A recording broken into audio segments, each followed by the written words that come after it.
Hi.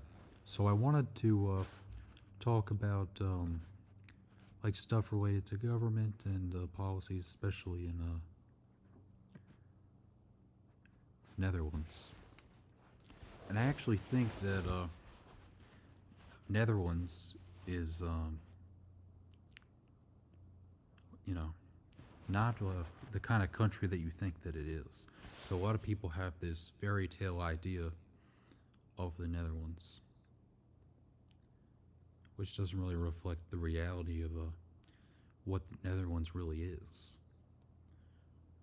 You know, so I'll get into some of the details. And basically, I really like to talk about the Dutch Valktoast and how they violate human rights. And it's difficult to talk about, but it's a very compelling subject. That all these children are just being taken from their parents. Some people say it's tens of thousands per year in Netherlands. So they're like the champion. They call it an out-of-home placement. And before that, they have an OTS, which is supervision order. And there's some people that think that almost all supervision orders lead to out-of-home placements, which means they lose custody of your children, not parental rights.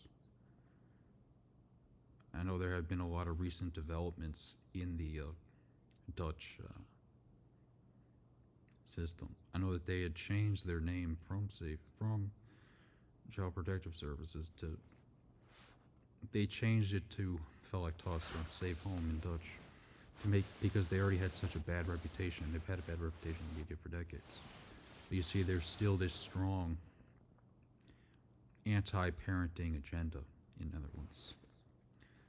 So it's a very strong agenda. It's very powerful. They have all kinds of ideologies, but the main ideology is that the parents are bad, and anything wrong with the children is always to be blamed on the parents. And that's just kind of nonsensical and doesn't make sense, but on the surface it might seem like it makes a little bit of sense. And that's really how these ideologies function. They function off of contradictions and what did George Orwell call it? He called cognitive dissonance. That's what George Orwell called it. Where you believe two opposite things at the same time. And I feel like that's okay for some things in life. And I don't want to get into a tangent on this. If you get into philosophical stuff, for example, you could say we're connected. For example, we are connected to everything, to everyone. Well, we also have an individual soul too, but at the same time, we're like connected to all the other. There's a single consciousness. So that's a very strong spiritual idea. I can touch on that later, but essentially when we hurt other people, we're hurting ourselves. And so what the judges do in Netherlands, they're partisan. It's a bureaucracy, so they just agree with everything that the youth protector asks.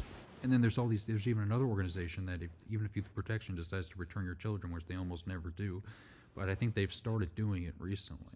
People are all saying that they're going to have to give all these children back. I think they will have to.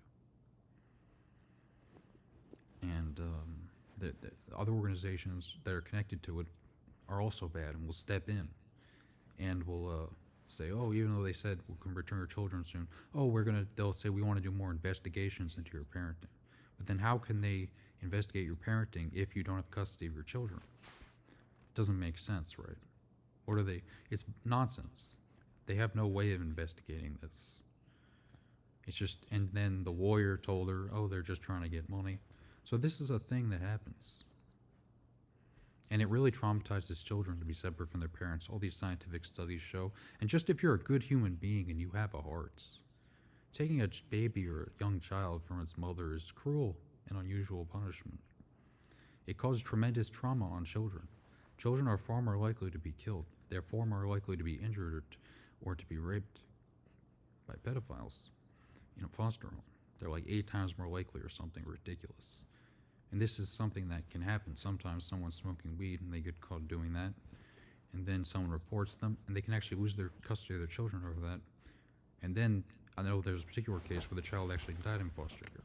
So I don't know anyone personally, But I know that it is a thing that can happen. And I want to touch on another thing,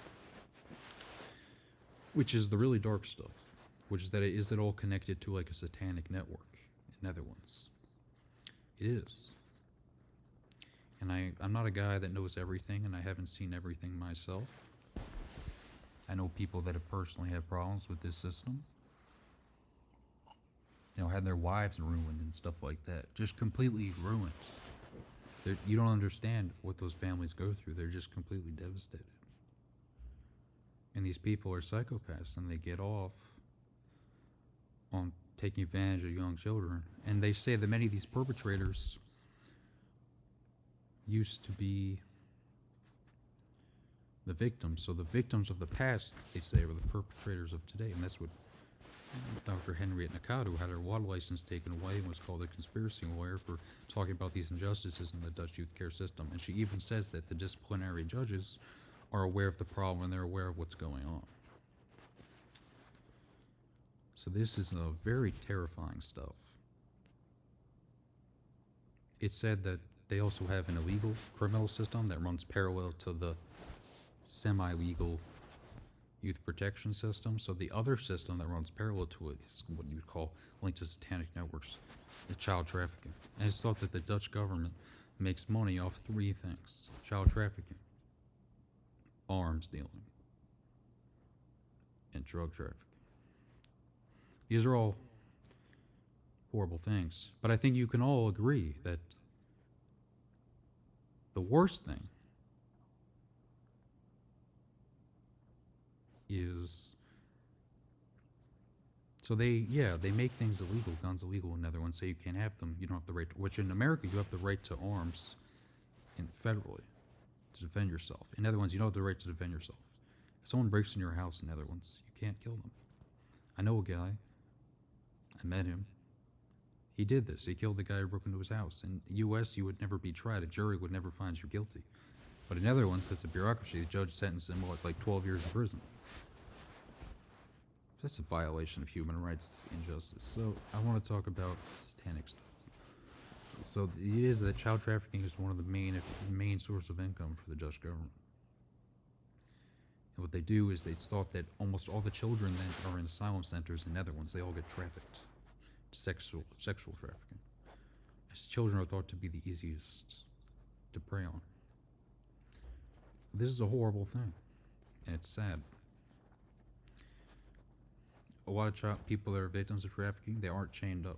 They're manipulated psychologically and brainwashed. This is it's much easier to impose this on children. And that's why they target children. They target the weakest members of society because they are weak. They are cowards. And society doesn't stand up to it in other ones because people are so conformist.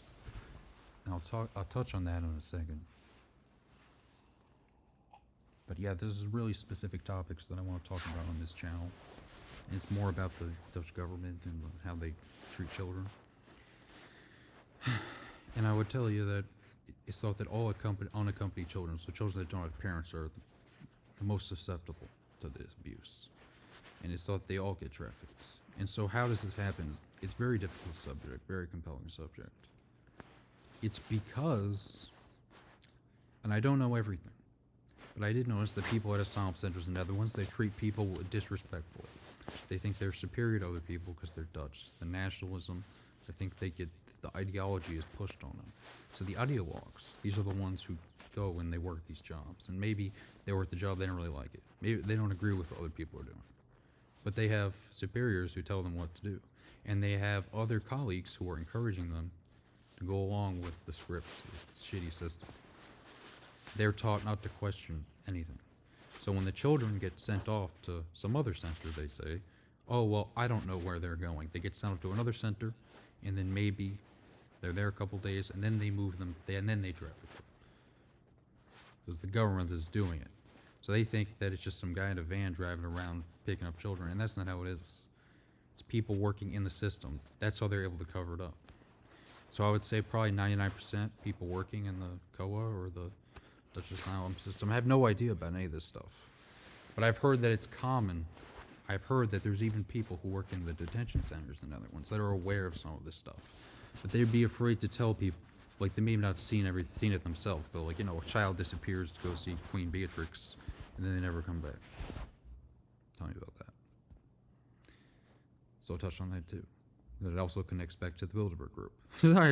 I'm not going on tangents. I'm talking about stuff, and it's not funny, but it's compelling stuff, and we have to discuss it. And so, what do they do when they're stuff? There's kids, they get raped, they get killed, they make snuff films, all this. So, but I think most of the kids are sexually trafficked. They want to keep making money. And this is the stuff that I think there are some people that are aware. It's probably more people than you think. But probably most people are many cowards and don't want to speak about it, and certainly don't want to take action with that knowledge or start a revolution. But I definitely am an advocate of revolutionary ideas, and I do think that's the only solution in the Netherlands, because your government's corrupt, and you need to just get off your knees and you need to stand up to it. And what do? So they do that with the children. It's so that there's prime ministers, people in positions of authority, very powerful people in Netherlands that are involved in the pedophilia stuff, and they use it to blackmail each other. So they get an incriminating video of them doing it. So that's literally corruption is encouraged. Using kids is encouraged. If you want to be part of their secret club, you got to do it. It's like the ancients. They sacrificed children to the gods. They still do it. There's also people who still pray to the gods. And I'm into the occult, and I would say I'm an occultist, but certainly not evil. And I'm saying the occult is not bad. And I'm certainly not a Satanist at all, and I don't endorse that, and I think it's bad. But, what they're doing is they're drawing from the same texts as even occultists that do good in the world. They're drawing from the same demonology texts.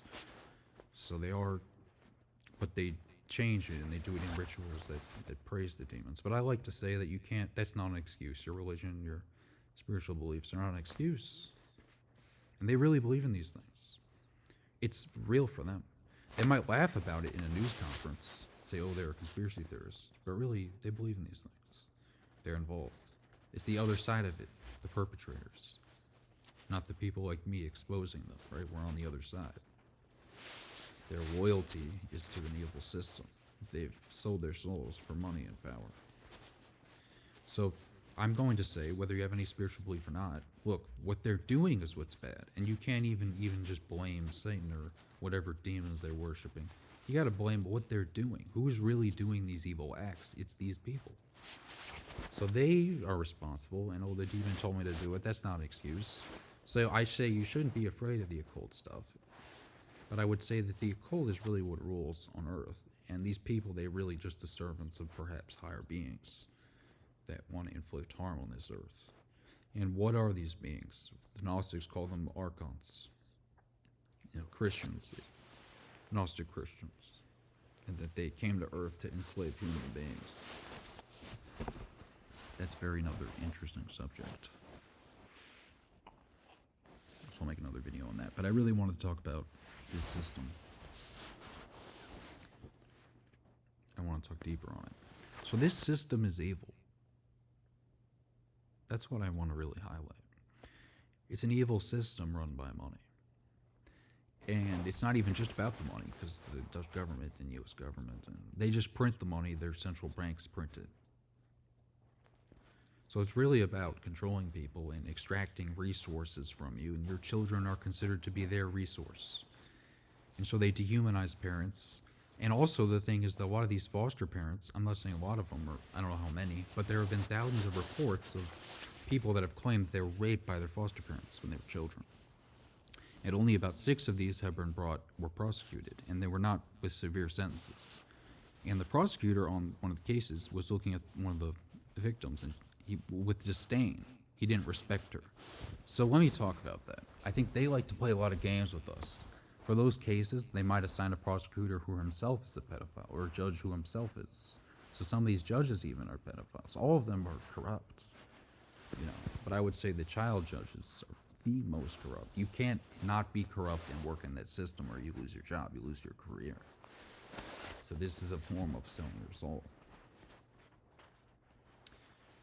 And these judges, enforce the judgments. And even if a judge says they can be returned, if youth care doesn't agree with that, they can. I've heard of cases where they simply won't return the children at all.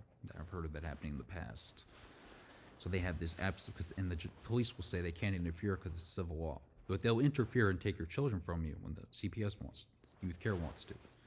So that's a violation because it's not a criminal case, so they don't have a right actually to do that using police. But they do it anyway. So when people say it's legal, let me tell you, it might be legal, but not everything legal isn't criminal. And they're doing illegal stuff also and getting away with it. I've heard of a case where police, there was a girl who was a victim of trafficking, a woman, not a kid. And she was told that, and she had marks on her body, she'd been beaten by a man, and she was confused. She'd been raped on the street, walking around at night. And so there's people who are actually exploitive, and they exploit women in this world. And the police took her, and they said that she had beat herself to the psychiatrist, but she never beat herself, and the police had made it up. So probably they're just laughing in a room somewhere making this up. So they actually will make stuff up, and these psychiatrists will just agree with them. So there's even people in authority obeying other authority figures, not questioning it. Even though this is a problem. Have you ever heard in the U.S., in Los Angeles, in the 80s, they were just falsely framing people. And I had a girlfriend in Ukraine, her father was framed. I spent 4 years in jail. So this is a thing that happens, and authority is corrupt, and we need to stand up, and we need to start a revolution in Netherlands, and we need to protect our children from these monsters, and we need to declare the death penalty for pedophiles. That's what I think we should do. Because I know many people who've had their lives just completely ruined by this stuff, and we need to raise awareness and not just be cowards about it, like so many people are in Netherlands. Because we cannot just blame the people in authority who are, and not even all the people in authority are involved, but certainly the people in the highest positions of power are, and it's certainly encouraged. You know, and there's a lot of foster parents who are pedophiles, and they dehumanize the parents. They'll take a kid and they'll say, look, I'm just doing it for the money, and they'll say, your parents are trash, you're trash. So it's all on dehumanization. It's the same things the Nazis did. It's just bullshit. Reality is, their parents still care about them, even when they're in foster care, wrongfully taken, as most out-of-home placements are wrongfully taken children. Their parents are in foster care. I mean, their parents still care about them, but the kid doesn't know that. The kid has no idea what horrible game has been played on its innocent back. The kid doesn't know why. The kid feels abandoned, especially if they're really young. They're not allowed contact with their parents. Their conversations with their parents are heavily monitored by youth care authorities. So this is very much a big brother state, a fascist state, and we need to stand up to it. So please subscribe to my channel. Thank you.